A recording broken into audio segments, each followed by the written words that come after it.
Chilling Tales for Dark Nights.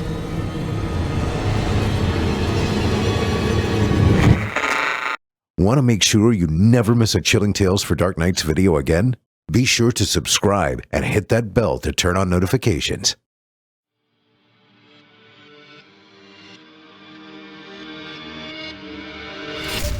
Welcome, dear listener, to Fear from the Heartland. I'm your host, Paul J. McSorley. Set aside some moments now and take an adventurous ride on a journey into the psyche of some talented writers. They will dig into your being and titillate you. Oh, I love that word, titillate. While the stories may not all take place in the Heartland, I am delivering them to you from the Heartland.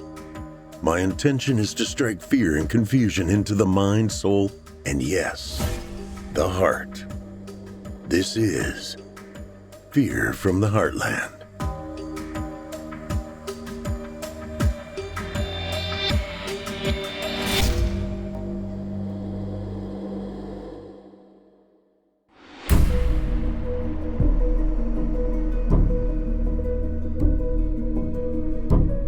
Hello, Heartlanders, and welcome to Season 2, Episode 19 of Fear from the Heartland. I'm your host, Paul J. McSorley. You're listening to the standard edition of this program. If you'd like to show your support and enjoy ad-free versions of this and all our other episodes, as well as hundreds of tales from our audio archives dating back to 2012, visit simplyscarypodcasts.com and click Patrons in the upper menu to sign up today to get instant access from our friends at Chilling Tales for Dark Nights. Thank you for your support. A mother and father are snooping around in their son's bedroom. Being a bit nosy, they search around the room to see if their son is hiding anything naughty. The father checks under the bed and, in shock, sees tons of BDSM and bondage tapes, DVDs, and magazines. The mother couldn't breathe. It took her a while to say, "Oh my God, what should we do about this?" The father replied, "We shouldn't spank him, that's for sure."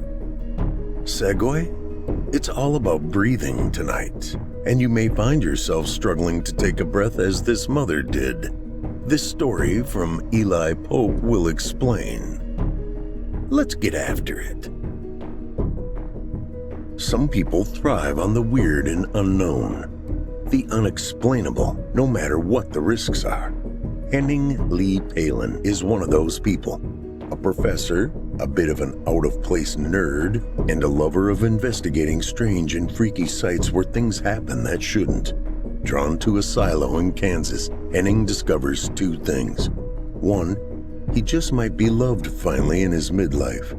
And two, silos may hold the key to the ultimate unknown journey. And now for your indulgence, Cabbaged Breaths by Eli Pope.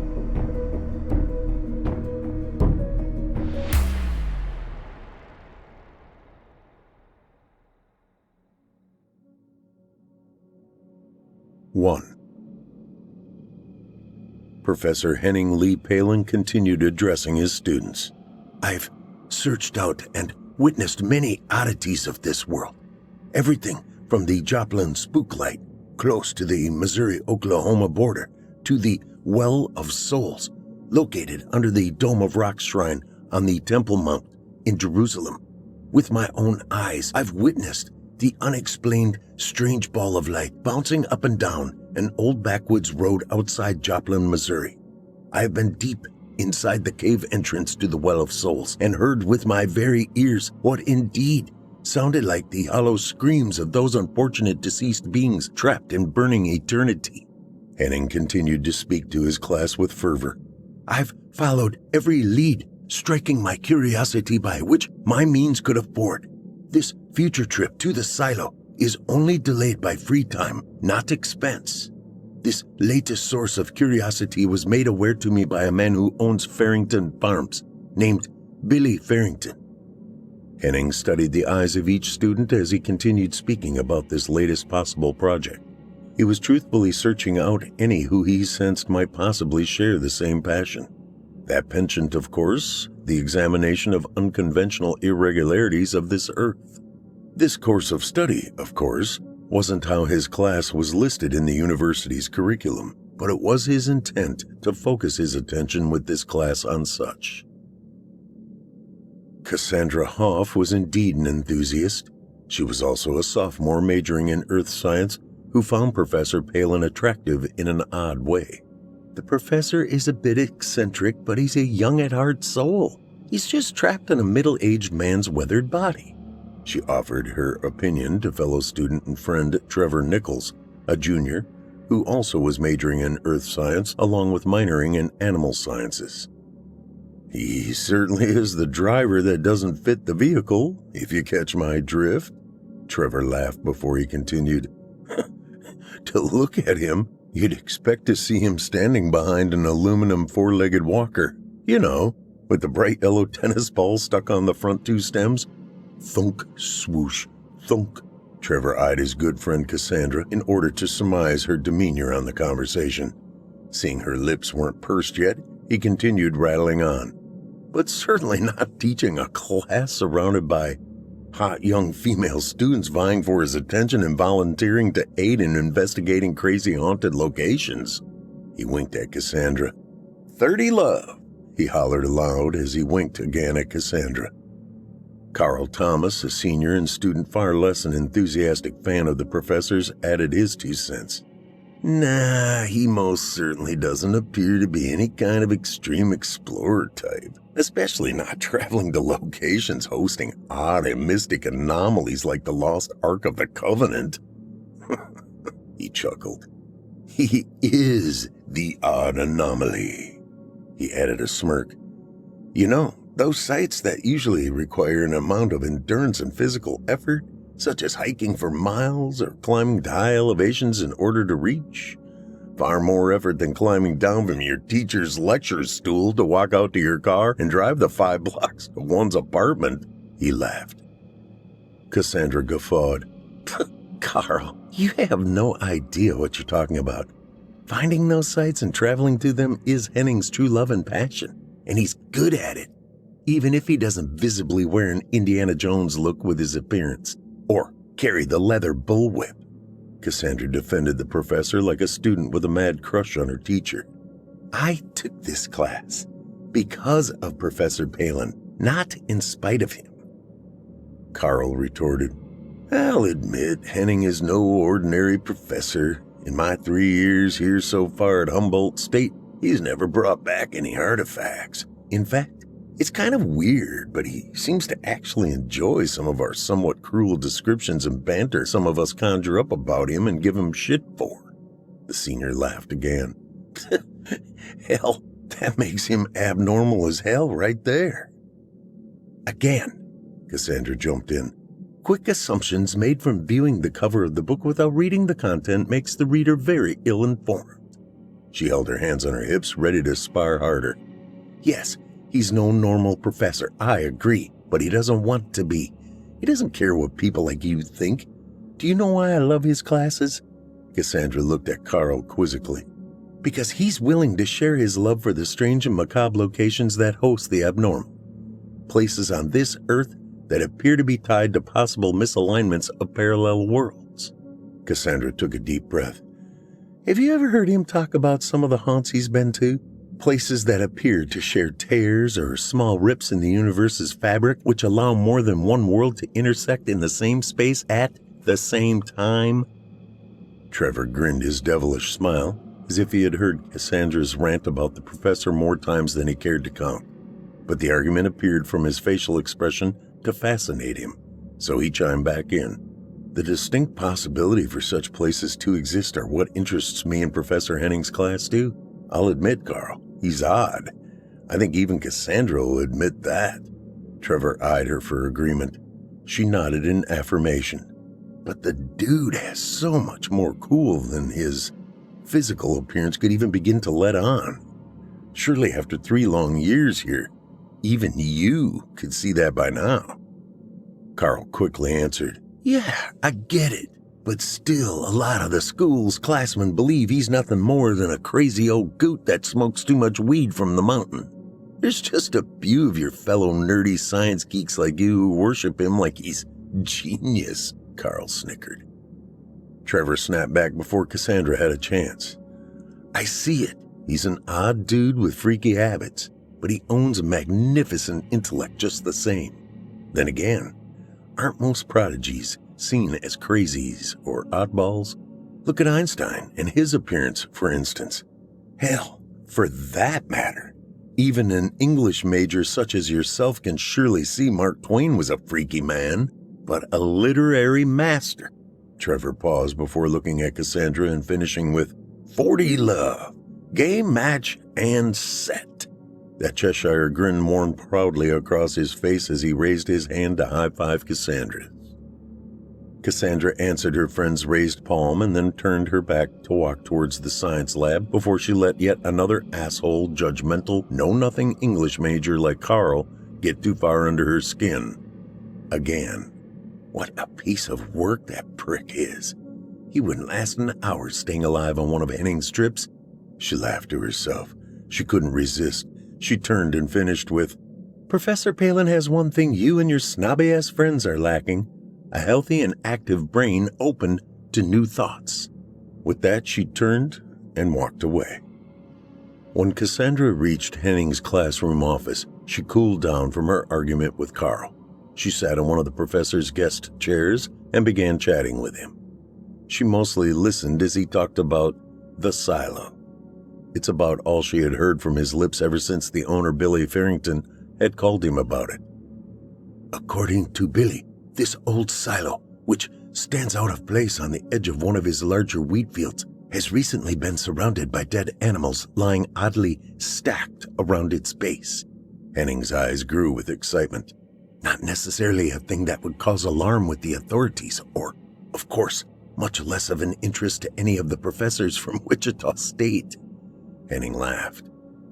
Guess those boring old cowpokes can't see past the wheat in their eyes to consider there's more to this story than a couple of dead rabbits in a field. Henning smiled sarcastically. Seems this Billy Farrington character Google searched for names of people interested in investigating places where macabre happenings appeared regularly. He slapped his desktop. Guess what, Cass? What, Henning? Cassandra's hand edged a little closer to his, hoping he would grab it and hold it within his tightly. My name appeared at the top of his Google search. His eyes gleamed for a moment. Does this make me famous? He laughed.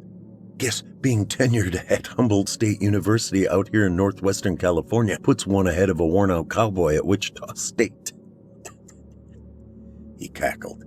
Well, Billy Farrington's farm, where the silo site is located, is out there in the Heartland state of Kansas. He noticed Cassandra's hand and then lifted his eyes to meet hers. You and I will just have to wait until spring or the summer break to be able to go and investigate the site, of course. I have to admit, though, after talking with Billy about some of the oddities out at the site, those tidbits of information he's given me are certainly pulling at my desires to just head east and investigate. So, I get to go with you? Cassandra asked as she stared into his excited eyes. Well, hell yes. Both you and Trevor, I hope. Be a great experience for you two. Cassandra's eyes lost some of their sparkle. Yeah, Trevor too, huh? I was really hoping you were going to ask him, she said with less enthusiasm as Henning had expected by the look she now wore across her face. You didn't want Trevor to go with us? Is there a problem between you two? No, nothing like that, Henning. And Trevor and I are not an item, if that's what you mean. She attempted to change the subject back to the site. So, tell me more about this silo site. He squirmed slightly with an odd look of discomfort before he began to share more of the details of what species of animals had been found dead at the site. He pulled maps of the area up on his computer screen. You do know that you and Trevor are the only two I would even consider taking on a trip like this, don't you? I feel like you two are truly enthusiasts like I am. Cassandra, who clearly had a thing for her professor, but hadn't been brave enough to out and out tell him, was growing weary of fruitless hints she had attempted dropping to no avail. She looked up at Henning and forced a smile. I'm, glad to know that, Professor. And Trevor? Well, he was now obviously a truly good friend who was keeping me of having any alone time with the professor. Henning nervously laughed as he suddenly felt he was missing something obvious that he just couldn't see. You two know you are students who are more than likely looked at by other Humboldt classmen as part of Henning's nerd squad. That's what I've heard anyway, he chuckled. Well, Professor Palin, I most certainly wear that as a badge of honor, and I believe Trevor feels the same way. We defend your honor all the time, Cassandra said, hoping he might realize just how much she adored him. 2. The phone calls and Zoom meetings between Henning, Billy, and Henning's 2 young protégés had been very informative and stirring of late.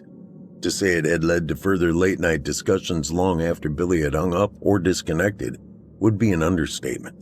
These pulled-up Google Maps give us the ability to at least see every available angle of the site, Trevor explained. And we can research every available source on the varying animals Billy has found deceased at the site also. Maybe find a common thread of what would draw them there or lead us to a possible cause for their demise. It's gotten to the point Billy quit closing up the disposal holes and is now leaving the pit he's dug open and uncovered because of the growing frequency. Henning interjected and then paused. Billy stated it was almost as if something drew them to the silo, only to rob them of life. He couldn't understand what was happening or why. He says there is already talk around the area of some form of cult worshippers more than likely causing the animal killings in a ritualistic sacrifice to the devil. Henning paused, rubbing his chin with his hand. I, of course, have experienced many stories like this throughout my career. Townspeople always use the occult to explain away their fears of the unknown. It's easier that way. Truth is, the fact that this site and incidents popped into notice so recently, Henning scratched his forehead, is particularly intriguing to me. It's new and not based on legend. He looked at Trevor and Cassandra, studying their expressions before continuing. I urged Billy to stay as quiet as possible about his silo. He certainly didn't need anyone, kids especially, coming around and disturbing the site or getting hurt. There was, after all, the possibility of human death. At the very least, serious injury. Henning finished and shook his head.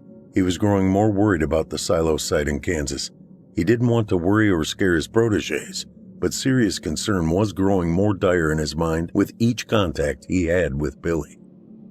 One night, when only he and Billy were on a Zoom call, Henning suggested, during the day, could you take exact measurements of the distance between the base of the silo and the closest part of the carcasses as possible? Henning's tone and his voice changed. This could be an important part of the equation of what is going on. Your voice changed, Henning. What are you thinking? Henning cleared his throat. Well, it just occurred to me. Henning looked at his laptop to the right of him and tapped on a few keys. I'm scanning a topography map, and it appears the silo is on a plateau, probably unnoticeable by mere eyesight. A plateau, Billy chuckled. Henning, have you ever been out here to western Kansas? It's literally flat as a pancake. His head turned back and forth on Henning's screen as if disagreeing. Hell, I'd say it's flatter than a pancake, but that might suggest the possibility of your plateau idea more readily. He chuckled again. It certainly exists, Billy. It's very slight, but it is definitely elevated. Well, okie dokie smoky about that, but what in hell could that suggest about the root of the cause? You suggesting these animals are just dying from exhaustion after climbing this tiny invisible to the eye plateau? He laughed. No, nothing like that. I'm just curious if there could be a buildup of natural gases seeping out from a high spot they've been collecting, or Something more along those lines? You've not experienced any dizziness or odors of gas? Any other signs of problems or distress when you've collected the deceased animals, have you? Nah, nothing unusual. The only thing I can think of that seems a bit odd now that you mention it. Billy paused. I've never noticed any odor. No rancid smell of death, or, for that matter, nothing at all. In fact, no flies or maggots now that I recall. I thought it strange the first time or two, but then it just slipped my mind, I guess. Were any of the animals ever left untouched very long, or did you clean up quickly? Let me put it this way, Henning. From the plains heat throughout a day, even though it ain't summer yet, some of them should have stunk to high heaven, but they didn't. None of them. Not a one. That does strike me as odd now. You? Yes, it does, Billy. When was the last time you visited the silo? Henning questioned. It's been a week or two. Been too busy with fields to the north and the west. Machines will be out that way in a week or two. Let me know what you find the next time you're out there. Henning's face looked concerned enough on the screen that Billy took notice. And be careful, Billy. I hope to get out there and meet you and visit the silo very soon. I'll keep you informed, Henning. You, by God, have me more hesitant about that damned place now more than ever. I'll have my foreman Henry go out and measure the distances like you asked and get those back to you in a day or two. Billy, give him caution, but try not to be too clandestine about it. He shouldn't hang around the site too long, though, and definitely not after sundown. We don't know anything other than nighttime seems to be when the animals are entering the perimeter and, meeting their demise sometime after that. I got you, Henning. I have to say, though, you are beginning to scare the shit out of me with the tone you're now taking. Just wanting you to practice caution. This one has me baffled. I wish I could head out your way right now. Spring break is just around the corner, though. 3. Henry, Billy's foreman, called Billy on his cell phone. Billy, this is strange as hell, buddy, he said immediately when Billy answered. What's up, Henry? You at Field 55 or the silo, I presume?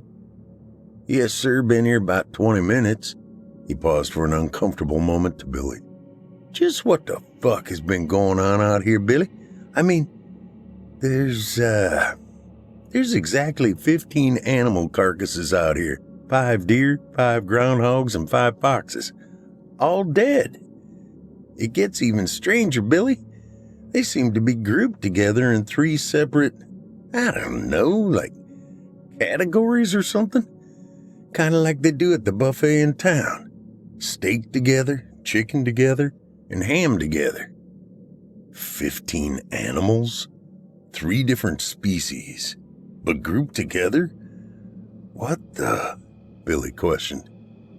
Yes, sir, and to make things even crazier, I measured the distance like you said to do, and I even double-checked after measuring a few because of the oddity. And? Billy asked. Each one is laid out with its hind paws toward the silo, which in itself is strange as fuck. Henry had a shakiness in his voice as he continued. But Henry let out a short guffaw. Come on, Henry, you got me on pins and needles. What are the damn measurements to the silo's base? 15 foot and 5 inches. Exactly. Okay, how about the next one? Billy, that's just it. Same exact measurement for each of them. All 15. The same. Not so much as a 1/4 inch variance. Craziest shit I've ever seen in my life.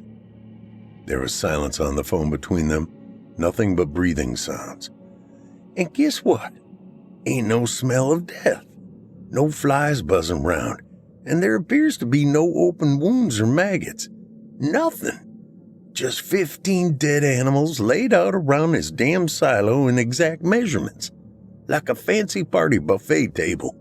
Except, of course, nothing is cleaned or anything. That's crazy. I gotta make a quick call to Henning.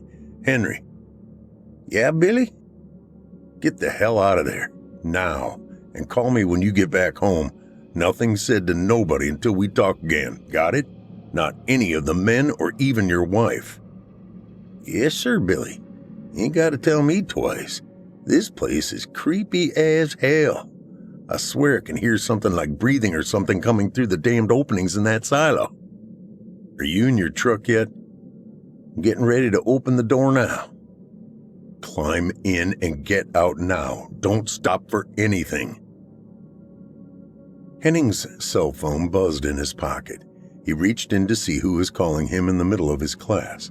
He saw it was Billy Farrington. He looked up from its screen and back to his class. I'm cutting you out early today. Please read chapters 4 through 12 and be ready to discuss tomorrow. No excuses. He pushed the accept call on the device and drew the phone to his ear. Billy, what's up? You got new information? I think it's time you get here, Henning. Hell, I'll pay for your damn plane ticket and pick you up personally at the airport as soon as you can get here. What's happened? I think you probably need to see for yourself. I'm not sending anybody else out there to the silo until you come. Fill me in, Billy. Henry was just about to climb into his truck when he thought he heard his name being called. He stood at the driver's seat and perked his attention toward the silo where the sound seemed to be coming from. He knew he should just get in the truck and drive off like his boss told him, but his curiosity kept him from immediately jumping in and starting it up. He looked down at his watch briefly. Almost 6:20 p.m. The sun was just beginning to sink.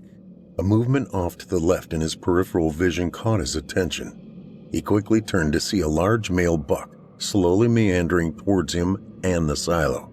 It appeared as if he were in some sort of trance. Another rustle of movement in his peripheral vision, this time in the opposite direction of the buck. It drew him to turn his head. There were critters of varying sizes scattered about and moving towards the silo in the same slow mimicking way. The sun sank a little further down on the horizon. Henry heard sounds in the brush forming in all directions surrounding him and his truck. More animals of all varieties native to the area began appearing, making their way quietly and calmly towards the silo. Henry stood and watched in quizzical amazement. He knew he should just climb into his truck and leave, but something kept him from making the attempt. Before he knew it, it was dark. The sun had made its final dip into the plain's horizon. The tips of the winter wheat stalks swallowed up its final beams of light in a quick golden tan flash. At some point, the call to walk towards the silo overtook his better thoughts of driving away. He succumbed and began a slow and steady trek to the silo, as if he were now in a trance. There were deer and other smaller creatures in the mix, sauntering slowly and methodically in the direction of the tall cement tower which jutted upward from the stalks of the wheat, nearly ready to be harvested and stacked in shocks. He reached out and touched an 8-point buck on its neck.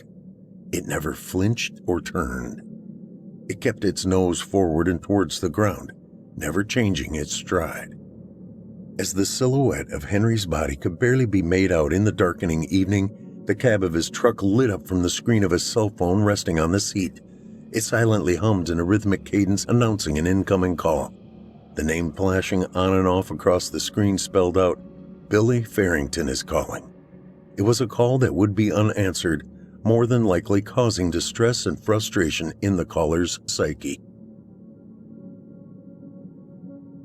4.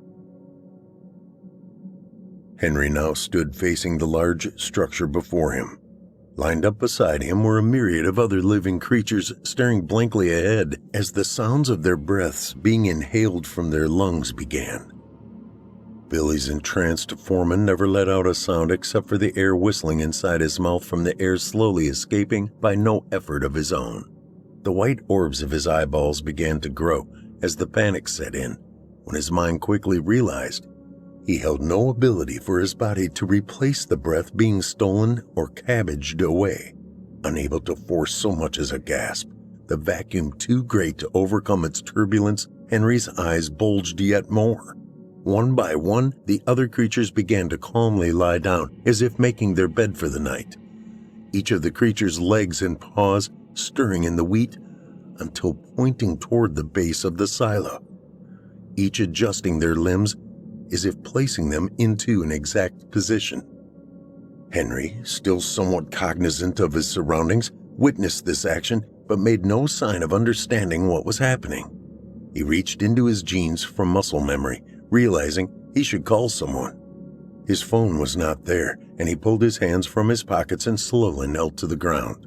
He stretched his legs forward and shuffled his body, mimicking the other animals until everything felt appropriate. Henry's feet lie perfectly aligned with the animal on either side of him. Even though he seemed unaware of his actions at this point, he also appeared to maneuver his body as if he did. If one could watch the spectacle from overhead, the entire scenario would have appeared as a well-orchestrated dance of final unity. Henry's head lay back, his eyes focused on the twinkling stars overhead which filled his dying vision with calm. The atmosphere above him appeared like an intricate painting, and it was beautiful. The sight seemed to quell any panic he had had, being unable to refill his lungs. He instantly wondered why he had never taken the time to notice the overwhelming beauty overhead before. Trails of light particles followed in the wake of the dying stars as they gleamed in the distance from one side to the other. As the stars' light trails faded into the dark night sky, the wisp of the vapor being siphoned from each living creature's mouth and nostrils began to twist in and out in circular trails before being drawn into the silo's dark black openings. The mist ingested within as if it were life-sustaining sustenance to whatever monster resided inside the round cement structure, standing tall and foreboding. All the creatures laid still as a pond around the silo, as if they were placed ceremoniously as offerings. Each breathed in one last short breath in unison before exhaling their last ingestion of oxygen. The silo made one collective final sucking sound as the anxiousness seeped from all the bodies. Every eyelid slowly closed as if it were a final curtain call. It was done, and the field became eerily silent. Even the constant Kansas wind refused to continue blowing. The swirling collected vapors encircled the interior of the protruding cement cylinder before spilling silently like a waterfall into the open fissure that lay exact center of the earthen floor. 5. Henning sped off toward the airport after being filled in on Billy's conversation with Henry. This couldn't wait until next Friday when spring break officially began. This was now an emergency. He quickly called Cassandra after failing to get a hold of Trevor. He had left a brief message on Trevor's machine, which he knew would only frustrate and bewilder him. Fortunately, Cassandra answered on the third ring. "Cassandra," Henning spoke with an intensity never heard from her before. "Cassandra, you must say nothing to anyone except Trevor when you are able to speak with him." He drew a deep breath that sounded as if he were full of excited panic. "Professor Palin? Henning?" Cassandra asked. "Yes, Cassandra, it's me. It's begun. I must leave quickly. I haven't much time to explain." Henning glanced down at his car's speedometer. 80 miles per hour. "Billy called me and gave me new information. My trip couldn't wait. Something is happening, and it's growing more and more every night."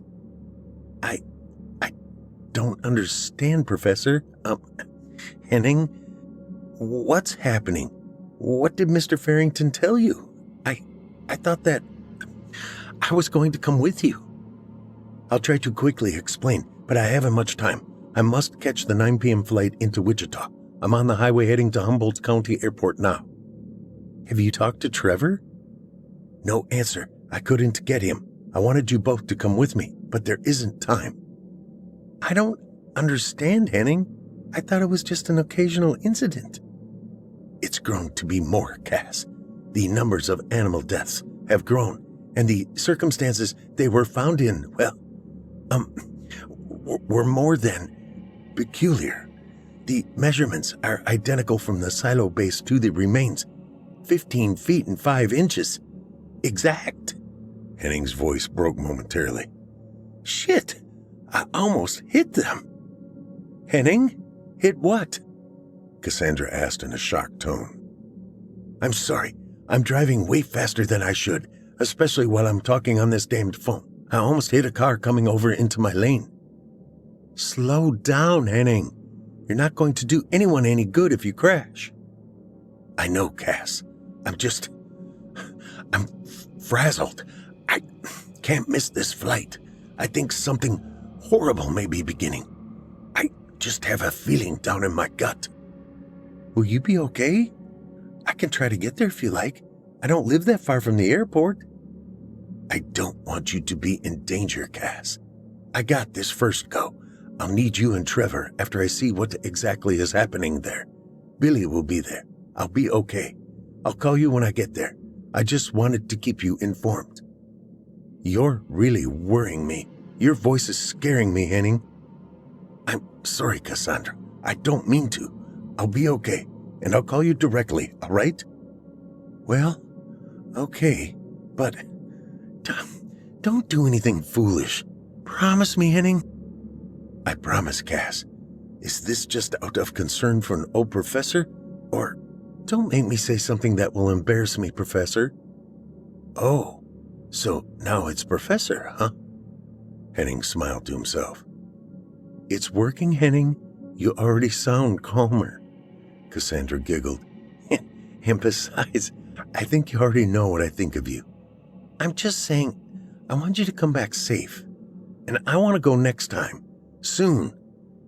Got it. Be safe. Come home and take you with me next time. You do see who I called, right? He answered with a gusto in his voice. Professor, you do remember that you told me you left a message with Trevor's phone first? Oops, busted. I told you, I'm old and forgetful. Maybe you should hunger after someone younger.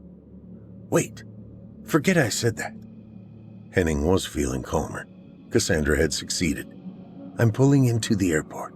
I'll call you after I land. Billy is meeting me to pick me up and let me know of any changes in circumstances. Safe travels, Henning. I'll see you back soon. Yes, ma'am. Ma'am? Really? She snickered. Sorry. See you soon, Cass. Click. Billy was becoming frantic. The fact that Henry hadn't called him back, he hadn't picked up his cell phone to answer, and his wife hadn't heard from him. As much as he hated to, he knew he should call the sheriff. Henning was in the air and on his way, so he couldn't call or text him. Discombobulated is how he felt. Damn it. I'm a big farm owner and boss, responsible for dozens of employees, and I'm at a loss of what to do without Henning's help. Do I call the law? Or do I just go out there myself and then send someone else to pick up Henning? The big black Ford F-350 dually Super Duty pulled onto the highway that led to Field 55. The silo field was what it was known as by all the men. Many of them had told Billy in the past it gave them a strange feeling when they were working this field. He had never taken much thought to it, not until the animal bodies began showing up. He now wished he would have sold it to Clint Barger when he had asked last fall about purchasing it. It butted up to Clint's property, and Clint had known it was a bit of a drive for Billy and his crew to get to the one lone parcel of land without winding around him and crossing the bridge at Scotts Fork River. That's why Clint thought he'd sell it to him. Damn it! Why didn't I take that sweet offer? I wouldn't be out here at 9:30 at night in the middle of Nowheresville checking on my foreman who obviously can't follow my damn directions. Billy's heart went cold as soon as he turned his dually into the gate to the silo field. Besides the silhouette of the towering white silo against the stars, there sat Henry's work truck, interior dark and appearing empty. Henry, what the fuck are you still doing out here this late at night? He said aloud in a gruff and worried tone. His headlights lit up Henry's truck. Yep, empty. No Henry in sight. When I find him, we're gonna have words about not listening to orders. Billy flipped the headlights to bright, lighting up beyond Henry's truck to the silo's face. The aura glowed in a circular pattern, becoming brighter when it hit the dirty whitish-gray concrete of the tower as it reflected the light back towards a display of carnage Billy was now able to see. "Oh my God," were the first words that spilled from Billy's mouth as he saw bones layered on top of each other like roofing shingles. It was difficult to make out exactly what was in the harsh shadows caused by the halogen lights of his truck. There were piles of bones which appeared to encircle around the entire silo. What in hell is going on here? Billy questioned aloud. Chills suddenly raced up his spine as goosebumps prickled across his shoulders, then followed up his neck to the short hairs on his head. He saw movement of something outside the beam of his headlights. "Henry!" he yelled at the top of his lungs from his open window. "Where are you, Henry?" Billy stepped from his truck and took a couple of steps forward before the movement in the shadows seemed to pull at his breath. He quickly backstepped to his truck as his eyes scanned the area in total shock. He stood frozen until another chill convinced him to quickly climb back in. He immediately twisted the key and fired the diesel up. He hesitated a moment, feeling guilty about leaving Henry without looking further. Billy decided to drive around the silo, even though it would take driving through the growing stalks of wheat. He pulled forward and to the right, dodging Henry's farm truck, then making a wide swath around the side of the silo. "My God," was all he could muster from his lips as the sight of all the skeletons appeared to be laid out in some form of sacrificial positioning. There had to be at least 100, if not more. It would have taken hours to perform the task he saw before him. He slowly circled as he scanned the different sizes and shapes of bones spread amongst the field. Even though his truck slowly idled around the silo, the movement of more deer and coyotes, along with smaller furry creatures, continued to slowly enter the area as if entranced. Each stepped closer toward the silo and then, as if guided by bridle, took their allotted place. Each time a ring of creatures would encircle the silo, they would lie down in unison, maneuvering themselves into place. That's when he saw the set of bones that stuck out entirely different from all the others. They looked like a human skeleton of about 6 feet tall or so. Henry was about 6'2". It had to be his foreman. "Oh, Lord, what will I tell Janet? Such a loyal and good friend. Why, Lord, why?" Billy's stomach suddenly ached as it groaned. He realized in that moment that his friend and foreman had somehow been made to be a part in this ritual of death, having taken his place and encircled by all the other creatures' bones. "What the fuck?" spilled from Billy's mouth. A feeling of doom suddenly came over him. He heard a sucking sound, almost like a low-volume vacuum. The atmosphere around him began to change. The pressure felt different, and he began to feel like his breath was being pulled from his lungs without any aid from himself. His foot slipped off the gas pedal and the truck began to roll to a slow stop. He felt as if he were beginning to succumb to something, as if answering an inner calling he held no control over. The entire experience was overtaking his psyche. An overpowering urge inside him drove him to slide his foot back towards the pedal on the floor. His fists gripped the wheel tightly as he witnessed a fog, or mist, begin to exit from the still live beasts surrounding the silo. His foot began to pull away again from the pedal as he let his left hand drop from the steering wheel. The draw to the door handle to open the truck became stronger than his will to keep his hand in check. His fingers gripping the door handle with intent to pull the metal lever inward caused a click that sounded overwhelmingly loud for some reason. It echoed throughout the truck's cab and the door began to swing open. Billy's will to survive kicked in. He had been taught to know when to fight and when to flight since he was a youngster. His father's instincts had been settled into his mental psyche solidly. It was time for flight. There was nothing here he could fight and win tonight. Billy fought the draw to open the door and fully jump out. Instead, Billy forced his foot back upon the gas pedal and mashed it to the floor with all the force he could muster. The truck fishtailed to the left and then back to the right as he sideswiped a pile of bones on his left, scattering them about with a crash. The rear wheels spun and flung debris behind in a whirlwind of dust as the truck rocketed forward and away from the silo towards the gate.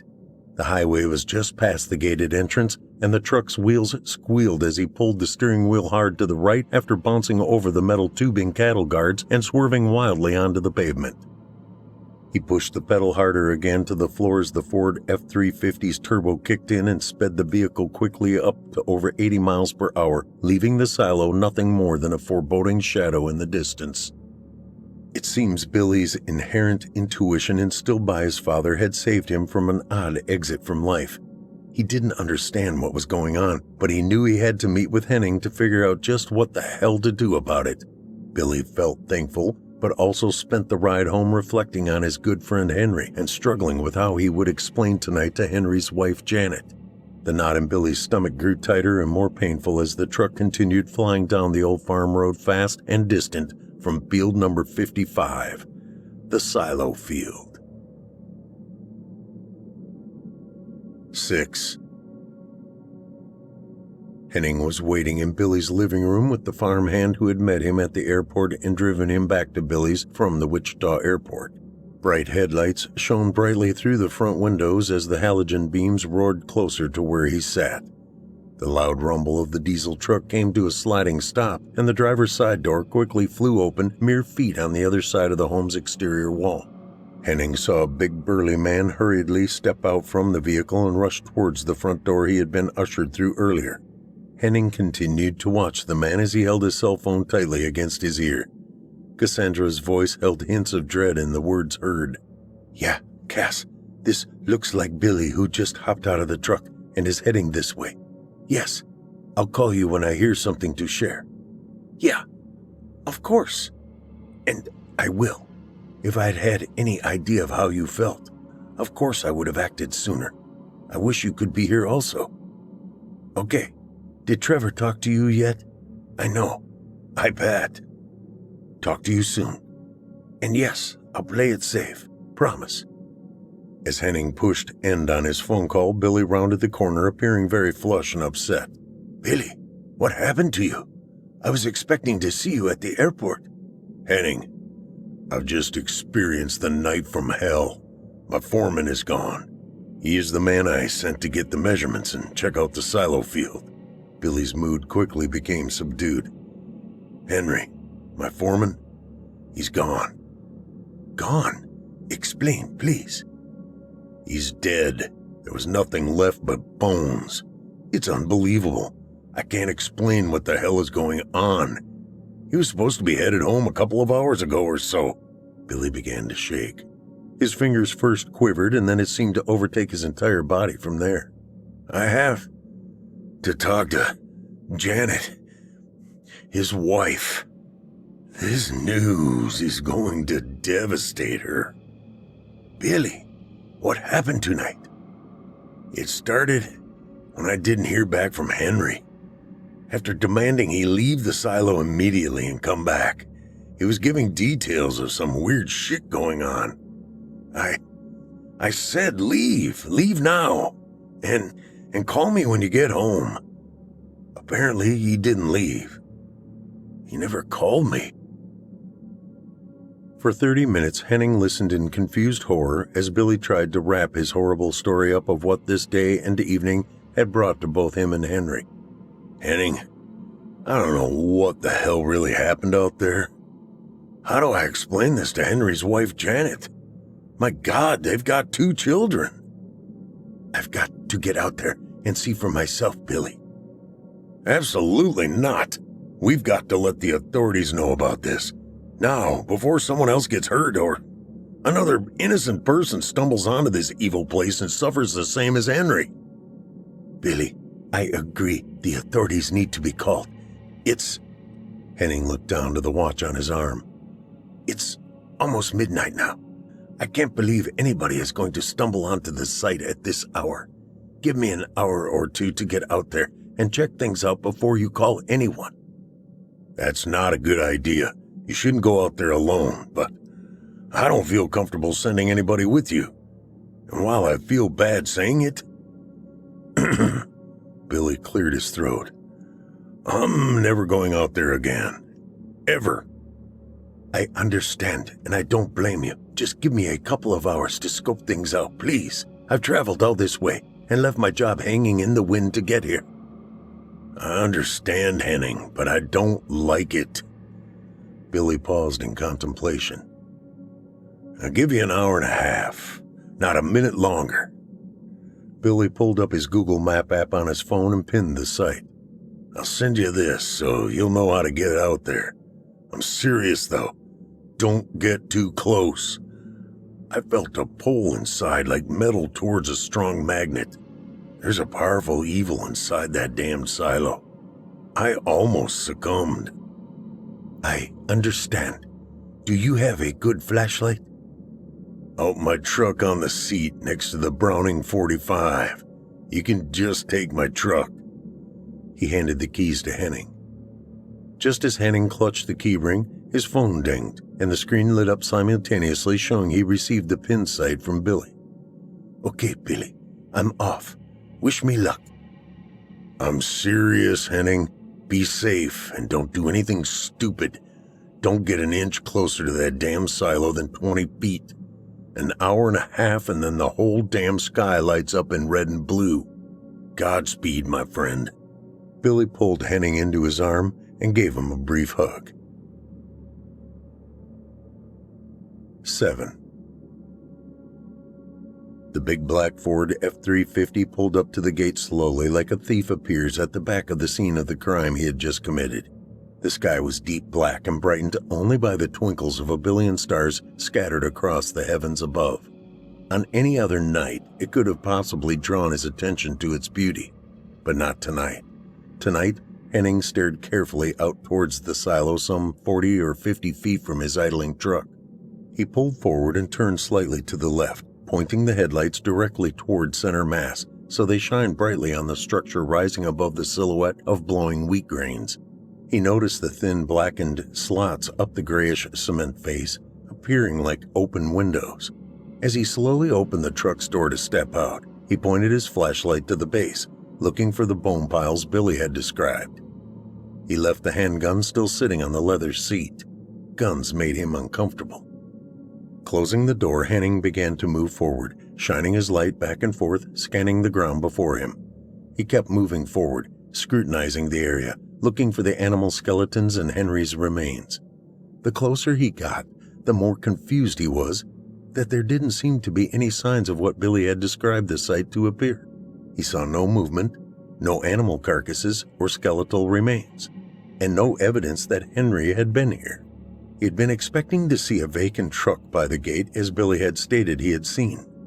It was non-existent. Henning was baffled. His light beam waved back and forth, searching for any signs of anything Billy had spoken of. Was Billy wrong? Had this been some kind of joke or misunderstanding? Henning looked up to the sky momentarily as he drew within 20 or so feet from the base of the silo. His pocket vibrated and made him jump for a second. He reached inside and clutched his cell phone, pulling it out and pointing it up towards his face to view who could be calling. The screen flashed again. Cassandra Hoff is calling. He pressed the accept call button and brought the device to his ear. Hello, Cass. Professor Henning, I was hoping you would answer. Any news? I just got to this site. It appears nothing like Billy made it sound. I'm beginning to think I've been pranked. Don't let your guard down, Henning. Remember, we have business to tend to when you get back. Cassandra smiled to herself as she felt a brief warmth inside, now being able to express her desires. I am looking forward to, getting to know each other, other than just business and schoolwork. Henning chuckled into the phone as he took a couple of more steps toward the towering structure. I know, Cass. You've been on my mind too. His insides began to tingle, slight pressure within his chest. He assumed it was coming from the flirtatious conversation between him and Cassandra. These kinds of feelings were relatively new to him. It had been years since he had held any interest in those kinds of matters. Too busy. He continued to step forward, the tingles beginning to morph into an internal tugging of the air within his lungs. Cassandra, you seem to be giving me odd tingles I hadn't felt before. Henning took one step forward as he continued talking to Cassandra before a feeling too strong to allow him to continue came over him. It was like an ocean wave collapsing on top of him. The phone slipped from his fingers and spilled to the ground, tumbling into the stalks of wheat. Henning slowly fell to his knees, not knowing what was happening. He sat back before stretching his legs out straight towards the base of the silo. He wriggled his feet forward until they lay at the proper placement, and then he slowly laid his head down upon the ground and looked up to the star-filled sky. As he lay quietly stretched out on the ground, a moist vapor began to be drawn from his lungs, then pulled from his nostrils and mouth. The quiet sucking sound could be heard through the earpiece on Cassandra's side of her cell phone that she held mashed tightly to her ear in frightened desperation. Henning instantaneously felt an odd and powerful pull of the air from within his lungs. "What the hell?" He spoke aloud in almost a whisper to himself. "Henning, talk to me!" Cassandra yelled into her phone, trying to make Henning hear her. His mind fell back to recent memories and the conversation he had just had with his student, Cassandra. An odd time to think of it. He forced a smile, remembering it, imagining the glimmer in her young eyes as they spoke. Henning was having trouble keeping his mind focused on anything. Out of breath, his sudden weary eyes bulged wide open in panic, painted stark white with horror. His sudden inability to draw deep enough breath to ease his body from the onset anxiety came on so quickly, only mere minutes from arriving at the site. "I'm all alone," he suddenly thought, and he painfully felt that fact as the multitude of stars now stared down at him. They seemingly began to dim into the distance as if they too were retreating from his presence. A gasping, gurgling swoosh slowly but deeply inhaled from the small slotted openings cut into the circular cement tower. Henning stared at the slim crescent moon hanging crooked, dipped slightly to the right, just over top the roof of the silo. It seemed to stand even more rigidly and staunch in a triumphant solitude. He hadn't realized it at first, but the cylindrical base now stood what appeared to be around 15 feet in front of him. He had known not to come within that distance. "I know better, damn it! What was I thinking?" Henning's eyes watched as the stars scattered thickly throughout the pitch black of night twinkled while buzzing satellites could be seen crossing the sky in orbit. He laid on the ground silently, except for the short gasps to collect breaths enough to sustain his life. He wasn't sure of what was happening. "Is this a mild heart attack?" was a question he quickly asked himself. Henning concentrated his vision and thoughts to the heavens above to quell the fear hiding in his denial. He had already counted 5 stars streaming in short-lived trails through the blackness between the glimmering lights of ones still alive. He tried to smile, imagining the amazement of a star dying thousands, if not millions of years earlier, and yet now being able to witness their final dying sight. A death that was finalized before humans on Earth were even a twinkle in their Creator's eye. Yes, he was a Christian at heart. He wasn't always forthcoming about practicing his faith, except for times like this when his future was in deep question and peril. He lay as still as possible, watching the amazing sky overhead, a sight most take for granted and never appreciate. But who am I? I too have forgotten the beauty overhead until now. He could still feel the pull from his lungs, hear the sucking sound as the grayish-white tower in front of him gently inhaled. It felt as if the silo were attempting to cabbage the very breath from his body. He had been very careful upon walking up to the silo, not encroaching too closely. He knew the measurements.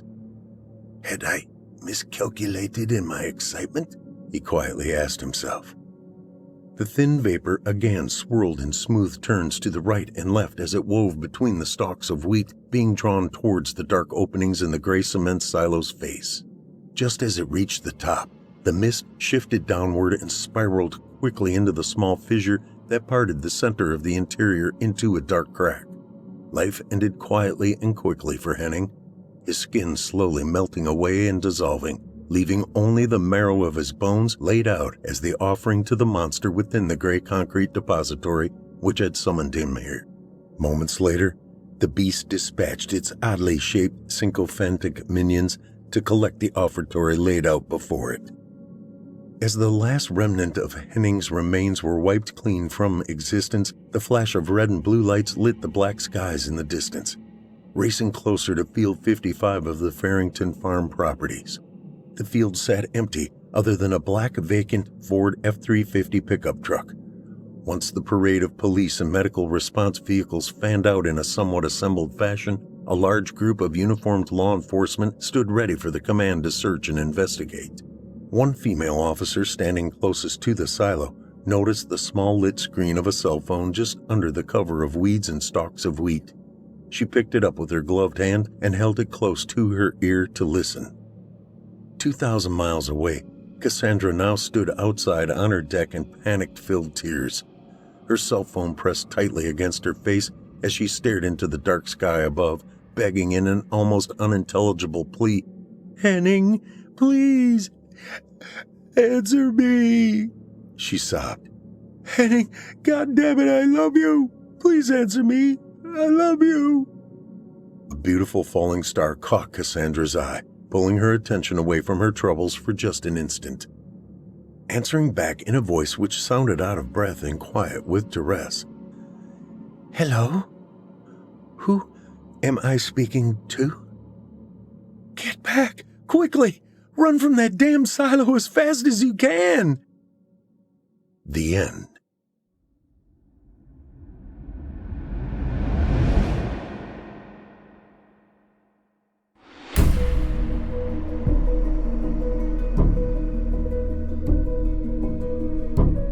I sure hope you enjoyed tonight's tale, Cabbaged Breaths, written by Eli Pope. Eli Pope is a major writing contributor for Fear from the Heartland. Eli began his love of creating stories back in high school creative writing classes.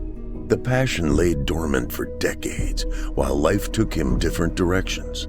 The stories never left, and he finally succumbed to the voices in his head, telling him to put them on paper. And put them on paper he did, earning the Literary Titan Award for all 4 books of the Mason Jar series: The Judgment Game, The Spark of Wrath, The Glass House, and The Reclamation, which you, dear listener, can hear on audible.com, performed by yours truly, Paul J. McSorley. The only thing I will tell you, Billy J. Cater is a bad dude. You can hook up with Eli Pope at his website, elipope.com. That's Eli, E-L-I, Pope, P-O-P-E.com. He can also be located on Facebook at author Eli Pope, or search groups on Facebook, The Mason Jar Room.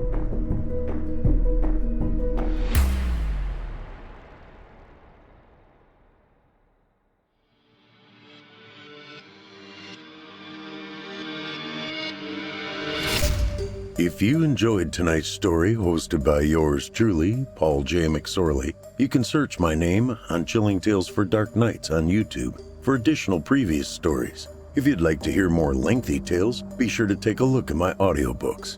Available now on audible.com, or just visit paulsbooks.net. That's paulsbooks.net. You can also find me personally on Facebook and Twitter. And with that, listeners, our weekly journey into the psyche has just about come to a close. But before we go, I'd like to take a moment to thank you for joining us for tonight's episode, and remind you to take a moment to stop by our iTunes page and leave Chilling Tales for Dark Nights a 5-star review and a kind word. And follow us on Facebook, Twitter, and Instagram if you haven't already. And of course, subscribe to us on YouTube, where you can find an archive of our work going back to 2012. And consider signing up as a patron at our website, chillingtalesfordarknights.com, to show your support and get all of our content ad-free. I'm your host for Fear from the Heartland, Paul J. McSorley. I've enjoyed the titillation tonight. Ooh, there's that word again. Thank you for joining me. Hope to see you again next week at Fear from the Heartland.